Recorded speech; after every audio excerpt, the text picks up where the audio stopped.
Hey, all Scott here. If you're like me, you need coffee. Lots of it. And you probably prefer it tastes good, too. Well, let me tell you about Darren's Coffee Company at darrenscoffee.com. Darren Marion is a natural entrepreneur who decided to leave his corporate job and strike out on his own, making great coffee. And Darren's Coffee is now delivering right to your door. Darren gets his beans direct from farmers around the world. All specialty, premium grade with no filler. Hey, the man just wants everyone to have a chance to taste this great coffee. darrenscoffee.com. Use promo code Scott and you get free shipping. darrenscoffee.com. All right, you guys, welcome back to the show. I'm Scott Horton, and it's my show, The Scott Horton Show. First up, Ann Jones. She has worked with women's organizations in Afghanistan since 2002, writes regularly for Tom Dispatch, is the author of Kabul in Winter, and They Were Soldiers, How the Wounded Return from America's Wars, the untold story. And here she's got a great one at tomdispatch.com. We also ran it under Tom's name, of course, at antiwar.com. It's called Afghanistan After, quote-unquote, ironical quote-unquotes there, Afghanistan After the American War. Welcome back to the show, Ann. How are you? I'm good. Thanks very much. Very happy to have you back on the show here. And, yeah, I was going to joke something along the lines of, well, the president said the war would be over by the end of 2014, which is almost a full year ago now, so the war must be doing really good by now, if it ain't actually over, right? Well, it's officially over, and I'm finding that a lot of Americans have forgotten all about it. We've moved on to other countries and other problems, and of course to this election, but it still goes on in Afghanistan. It hasn't ended there. In fact, now the Taliban seem to be in possession or having what's being called heavy influence in a good half of the country. Mm-hmm. Well, and this much was obvious back at the beginning of 2014, to pick a time on the line, that this is how it was going to be, that the Americans can't withdraw without everything they've done becoming undone once they're gone. Yes, I think that's quite clear now. But there's also a great problem if the military stays, in that the whole time we've been there, we have put what we call our aid and all the wonderful things we've done for this country into the military. The military has absorbed almost all the funds that we supposedly gave to the country in aid, as well as all the funds that go to the military directly through the Pentagon and the defense budget. So you can't win a war of ideology with the military, and we should have realized that long ago, but we keep trying to do it. And so we just keep creating more and more enemies. And this could go on, in theory, indefinitely, because we have not invested in the state, the nation of Afghanistan. That's all been pretense. We put our old crony, religious, fanatic, mujahideen leaders, warlords, into office, and the corruption has permeated both the American position there and the Afghan governments, and so the situation just goes on and on. Mm-hmm. All right, now, so as the government would have explained this thing to all of us, or a third grader back in 2001 or 2, well, what we're going to do, we're going to create a democracy. No more of these horrible warlords and Taliban fanatics. We're going to create a system whereby, you could imagine that the people will have more or less the proper amount of representation in some form of new parliament where they don't need to fight anymore because they're all participating in the system and basically, with relative amounts of power to their population, etc. And yet, Well, all they've done is back these or those chosen groups in ways that have completely distorted their power, and they have disincluded the Taliban and everybody that they represent all this time. So now it's just a matter of all those distortions having to play themselves out and settle back down to natural amounts of power, because the Americans aren't going to keep funneling, well, I don't know, maybe they will, but assuming that the Americans don't continue to funnel tens or hundreds of billions of dollars into their military every year, they're going to have to figure out another way to do it. Right?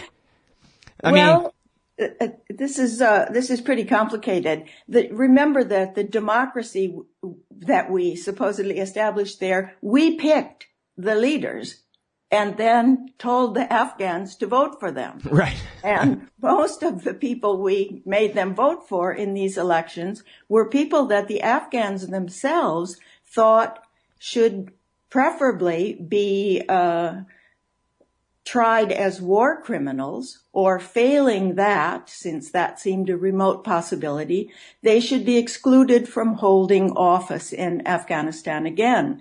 But we conveniently put them all back in the government.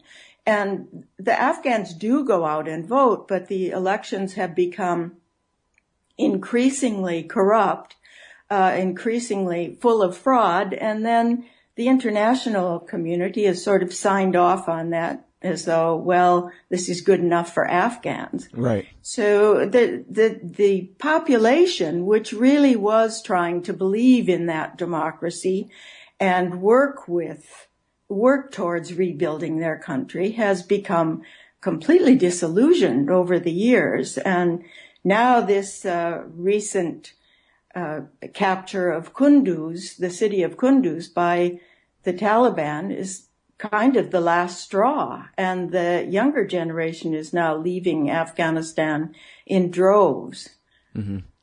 Well, now, and as far as the elections, I remember even back in 2004, the first time that Karzai stood for election, he'd already been put in power by the Americans, but there were quotes even in the BBC where his henchmen were going around telling people, vote Karzai or we will burn your house down.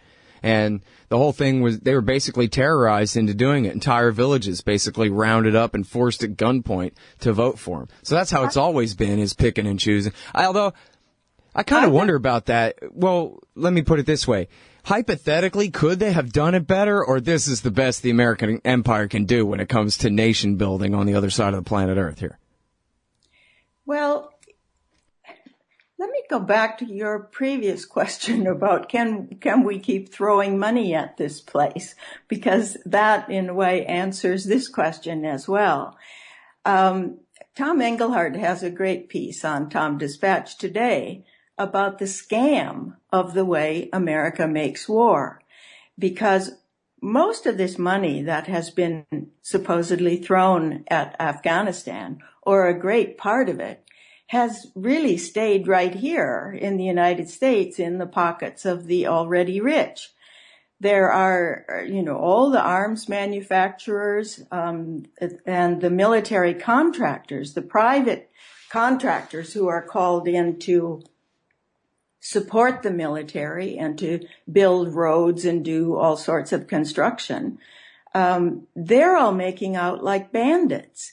And one reason we see such terrific inequality here at home these days is that a lot of that 1% is getting rich off the way America does wars. Mm-hmm. So we will keep throwing money away in this war and in all the other places we're fighting or are proposing to fight in the future. And, if any of these Republican candidates wins the next election, the first thing they'll do is start a war. Yeah. Because it or the Democrats, for that matter.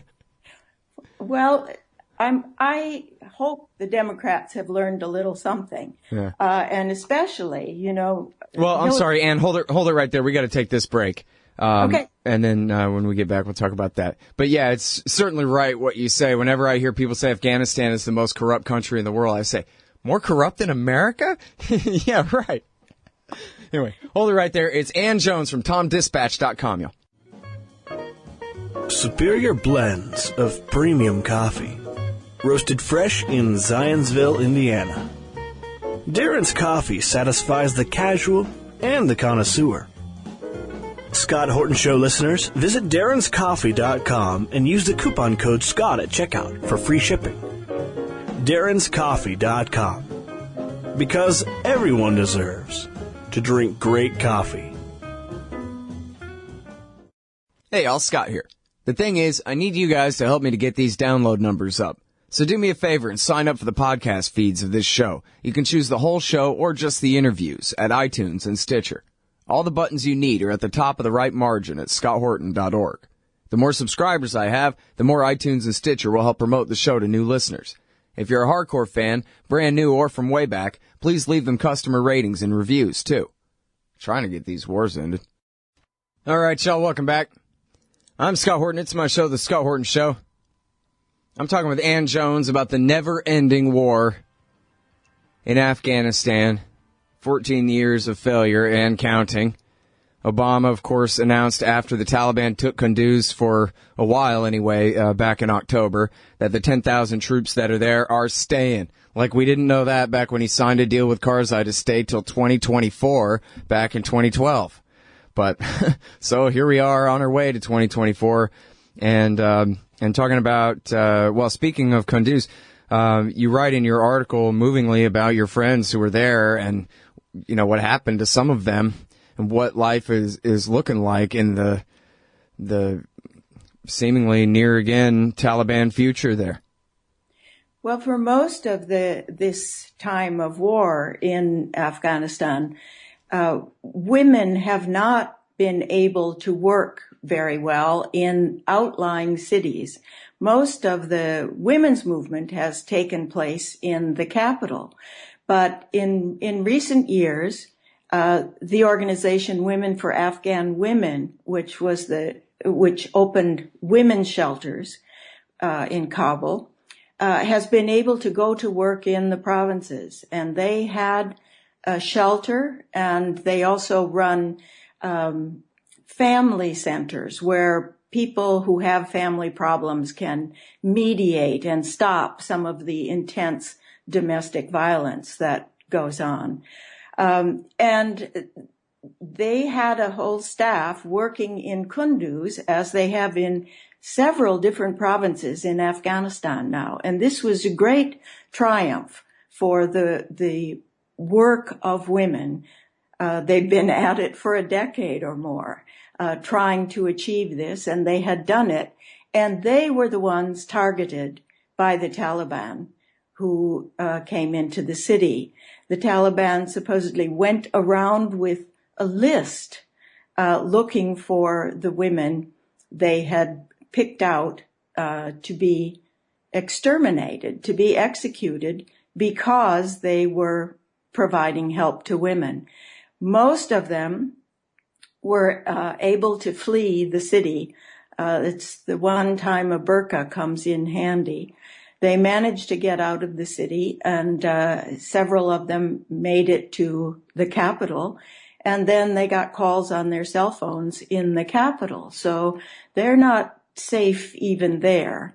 And in the meantime, of course, one of the first things the Taliban who entered Kunduz did was to burn down the women's shelter and the family mediation center.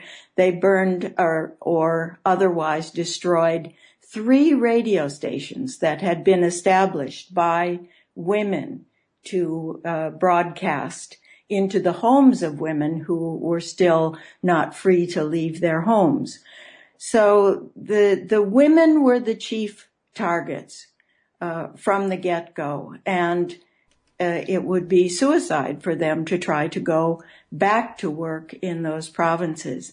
And one thing that this makes clear, after all these years of talking about negotiating with the Taliban, they don't seem to have changed one bit.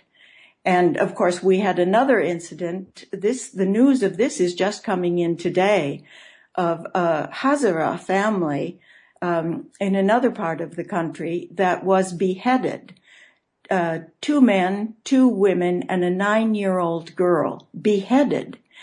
And the beheading of women and girls in these circumstances is something entirely new. This was some sort of demonstration project, apparently, of ISIS, which is now operating in the country as well. So that protests are taking place right now in Kabul to protest this, and some of the protesters are even calling for calling upon President Ghani to step down from office. The Ghani government has been in power for a year now, and most Afghans say it has done nothing for them. Yeah, boy, are they in a rock and a hard place. The Americans come, here we come to save you, and then they bomb a hospital, burn it to the ground, and kill a bunch of innocent people over the rumor that maybe there was a Pakistani spy inside, or at least that's their latest excuse, Ann. They've had a dozen different stories to try to explain this, but the one that seems most plausible is that the special ops people who did this, they carried out the attack for between an hour and a half. They made at least 5 runs at that hospital. So the action was clearly very deliberate, and everybody knows where that hospital is. They're very careful they've been there for 4 or 5 years, and they were very careful to inform all sides in the conflict, and they do their best to remain strictly neutral. So the most plausible explanation, or maybe the most generous explanation, is that these forces, special forces, were new in the country and just didn't have the information. But this is a pretty poor excuse for a military that prides itself on being such a fantastic outfit. Yeah. Well, and I mean, when one of their excuses is, okay, we knew it was a hospital, but we're pretty sure there was a Pakistani spy in there, just the fact that, whether that's true or not, the fact that they think that makes a good explanation, where they're going to admit that, yes, we deliberately targeted a hospital, but we were hunting after one guy we were trying to assassinate, while they're burning patients alive in their beds? It's important to recognize that attacking a hospital is a war crime, no matter who is inside it. By international law, you are not allowed to attack a hospital. And very often when the U.S. has attacked the wrong people, which they do very often, have done very often all these years in Afghanistan, and they did it in Iraq as well, they use that excuse that they were being shot at from this hospital or mosque or whatever it is. And in many, many cases, of course, in most cases, that proves to be untrue, but it takes a lot of investigation and people on the ground to go and find out the truth. And very often that doesn't happen because it's dangerous to go into these, increasingly dangerous to go into these combat zones and try to find out what's really going on. Yeah. And of course, most American reporters who embed with the U.S. military don't find out what's going on at all. Right. Well, and there was a statement in the recent Intercept series about the drone papers there, about the drone war in Afghanistan, where the expert consultant or whatever, the unnamed source, is explaining that no one even pretends that any of this has anything to do with America's national interest anymore. It could be that we are helping, more civilized Afghans and protecting them from some of the worst Taliban, although obviously that could be disputed for sure. But nobody even tells each other inside the system that what we're doing here is keeping the American people safe. We're talking about a war where you have people who were toddlers at the time that it started who are now being deployed to the thing. Well, it's certainly not in the interest of America's security. Certainly not, because all we do is make more enemies everywhere we go in the Middle East. And then we try to apply more military remedies. But as I said before, it is in the interest of many Americans who make a great deal of money off this war. War has actually become the business of the United States. If you look at the way our military is organized, with bases in every state in the Union, and the way the arms manufacturers and the military contractors organize their businesses. So they are scattered all over the United States. So you try to get Congress to vote against any of this or shut any of this down, and that congressperson is put into the position of costing jobs in his home community or business in his home community, his or her.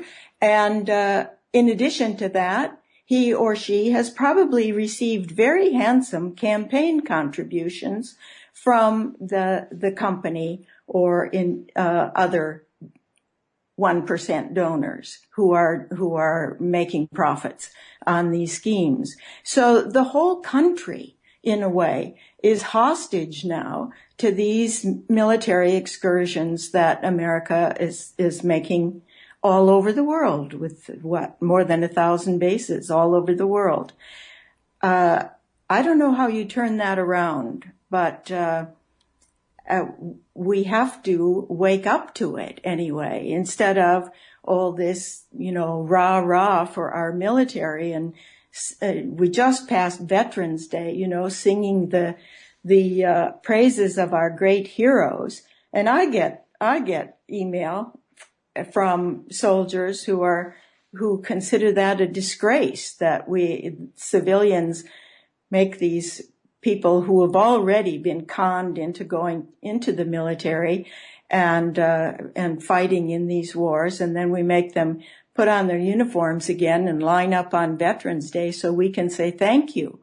And I think most Americans are just oblivious to what our country is actually doing in the world out there. Yeah, it's like you have to be a soldier to actually live like your life is a Catch-22 Joseph Heller novel for a minute to understand it. Everybody else just believes the hype.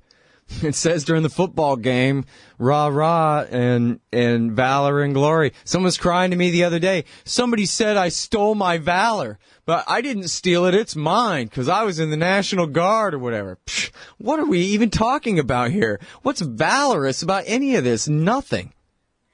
Well, we might want to mention, too, that this story that just came out recently, that the military has spent $7 million giving that to sports teams, professional sports teams, to stage big programs to honor the veterans at their... Which is so powerful for normalizing this. In fact, I'll go ahead and commentate a little bit more on your interview than I already have. When I was a kid and growing up watching NFL football, Army, be all you can be, and Air Force, aim high, and all those things, especially during football, that did more to normalize the idea of America and its military's role in the world than that. This is the way things are, and yes, thou shalt not kill, but if you wear green and you work for Uncle Sam, then it's okay. It's different, and just look at the crowd. The entire crowd of 300,000 people, or whatever it is, 100,000 people watching the Super Bowl, everybody agrees. We all agree that this is perfectly fine and perfectly normal and perfectly acceptable. And you know what? I think without the NFL, if you could just I Dream of Jeannie, just get rid of the NFL and all the military propaganda that goes with it, that it would be a major change in the psyche of the men of this country. But that is how we are raised, and I think that is what inculcates us in the normalcy of it all more than anything else. I mean, other than if your dad is in the Army or whatever. I'm glad to hear you say that, because it is a terrific has a terrific normalizing effect, and puts the taxpayers in the position of funding that very kind of propaganda that gets their kids into war. And addition, we're also funding the recruitment programs in high schools, usually in our high schools in poorer neighborhoods, starting to recruit kids into the military at the age of 14, setting their little minds in gear to join the military as soon as they reach the proper age. So there is this kind of, seems to me, a corruption of our own society, a deep corruption of our own society to advance this military program, which the farther it goes, the more we see is not at all in our country's interests, and certainly not in the world's interests, but is making the 1% even richer. Yep. All right, y'all. That is the great Ann Jones. You can find her at tomdispatch.com. And this most recent article, The Never-Ending War, is also running under Tom's name at antiwar.com. Check out her books, Kabul in Winter, Life Without Peace in Afghanistan, and most recently, They Were Soldiers, How the Wounded Return from America's Wars, The Untold Stories. Thanks again. Thank you, Scott. Hey, Scott Horton here to tell you about this great new ebook by longtime Future Freedom author Scott McPherson, Freedom and Security, the Second Amendment and the Right to Keep and Bear Arms. This is the definitive principled case in favor of gun rights and against gun control. America is exceptional. Here the people come first, and we refuse to allow the state a monopoly on firearms. Our liberty depends on it. Get Scott McPherson's Freedom and Security, the Second Amendment and the Right to Keep and Bear Arms on Kindle at Amazon.com today. Hey, Scott Horton here for Liberty.me, the great libertarian social network. They've got all the social media bells and whistles. Plus, you get your own publishing site, and there are classes, shows, books, and resources of all kinds. And I host 2 shows on Liberty.me. Eye on the Empire with Liberty.me's Chief Liberty Officer Jeffrey Tucker every other Tuesday, and The Future of Freedom with FFF founder and president Jacob Hornberger every Thursday night, both at 8 Eastern. When you sign up, add me as a friend on there. ScottHorton.Liberty.me. Be free. Liberty.me. Don't you get sick of the Israel lobby trying to get us into more wars in the Middle East? Or always abusing Palestinians with your tax dollars? It once seemed like the lobby would always have full-spectrum dominance on the foreign policy discussion in D.C. But those days are over. The Council for the National Interest is the America lobby, standing up and pushing back against the Israel lobby's undue influence on Capitol Hill. Go show some support at councilforthenationalinterest.org. That's councilforthenationalinterest.org.